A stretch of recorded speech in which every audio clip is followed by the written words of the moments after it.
দেখুন, একটা Facebook page কিন্তু ছেলে খেলা নয়। আমরা অনেকেই আছি একটা পেজ নিয়ে খুবই সিরিয়াস। আমরা অনেকেই আছি এরকম। আপনার মনে হলো ভিডিও আপলোড দিলেন, মনে হলো না দিলেন না, এরকম হলে কিন্তু চলবে না। তো আপনি যদি এরকম করেন কখনো, তাহলে আপনি ফেসবুক পেজ থেকে কখনো সফল হতে পারবেন না, কখনো টাকা ইনকাম করতে পারবেন না। আসসালামু আলাইকুম গাইস। তো আপনাদের মাঝে আবার চলে আসলাম নতুন একটা ভিডিও নিয়ে। আজকে আপনাদেরকে দেখাবো কিভাবে ফেসবুক পেজ ভিডিও ভাইরাল করবেন। আপনারা অনেকে বলেন যে ভাই আমার একটা পেজ আছে, ভিডিও আপলোড করি কিন্তু ভিডিও ভাইরাল হয় না। সবার ভিডিওতে ভিউয়ার্স আসে কিন্তু আমার ভিডিওতে ভিউ আসে না। তো আজকে আপনাদেরকে 4টা পদ্ধতি বলবো, যে 4টা পদ্ধতি কাজে লাগিয়ে আপনি আপনার ভিডিওকে ভাইরাল করতে পারেন। তো আপনি যদি আমাদের চ্যানেলে নতুন হয়ে থাকেন, আমাদের চ্যানেলটা সাবস্ক্রাইব করে বেল আইকন বাটন ক্লিক করে দিন এবং একটা লাইক দিয়ে দিন। তো 4টা বিষয় আপনাদের সাথে আলোচনা করবে, 4টা খুবই ইম্পর্টেন্ট।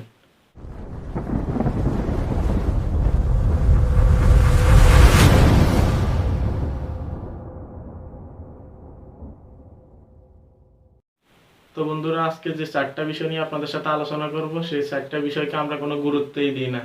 আমরা যারা ভিডিও আপলোড করি তারা আমরা এই বিষয়গুলোকে কোনোভাবেই গুরুত্ব দিই না। তো সর্বপ্রথম যে বিষয়টি নিয়ে আলোচনা করব সেটা হচ্ছে ভিডিও টাইটেল।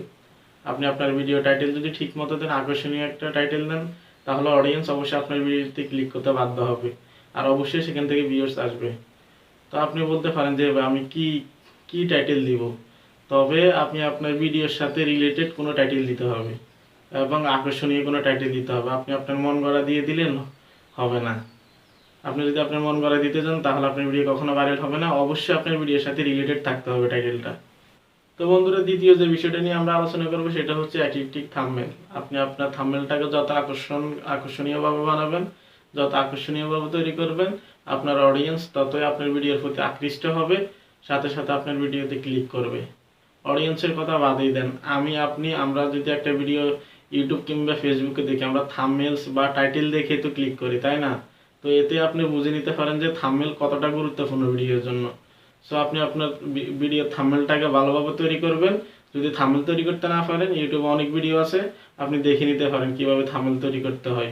থাম্বনেলও ভিডিওর জন্য অনেক বড় একটা ভূমিকা পালন করে। তো আপনি চেষ্টা করবেন সবসময় ভালো থাম্বনেল তৈরি করার জন্য। তো বন্ধুরা, 3 নম্বর যে বিষয়টা নিয়ে আলোচনা করবো সেটা হচ্ছে মেকিং ইউনিক কন্টেন্ট। আপনি ইউনিক কন্টেন্ট তৈরি করবেন, আপনার অডিয়েন্সের চাহিদা অনুযায়ী আপনি ভিডিও তৈরি করবেন, তাহলে অবশ্যই আপনার ভিডিও ভাইরাল হবে। আপনি এখন 2023 সালে এসে যদি 2010 সালের চাহিদা অনুযায়ী আপনি ভিডিও তৈরি করেন, তাহলে তো অডিয়েন্স এটা খাবে না, তাই না? খাওয়ানো যাবেও না কখনো, কারণ 2023 সাল, এখন তো ডিজিটাল সবকিছু, তাই না? তো আপনি সবসময় চেষ্টা করবেন অডিয়েন্সে কি চাই, অডিয়েন্সের চাহিদাটা সবসময় আগে বোঝার চেষ্টা করবেন। যে টপিকগুলো ভাইরাল কিংবা যে বিষয়গুলো ভাইরাল, মানুষের সব থেকে বেশি দেখে, সেই টপিকের উপর অবশ্যই আপনি ভিডিও বানাবেন। তো আশা করি আমার কথা বুঝতে পারছেন।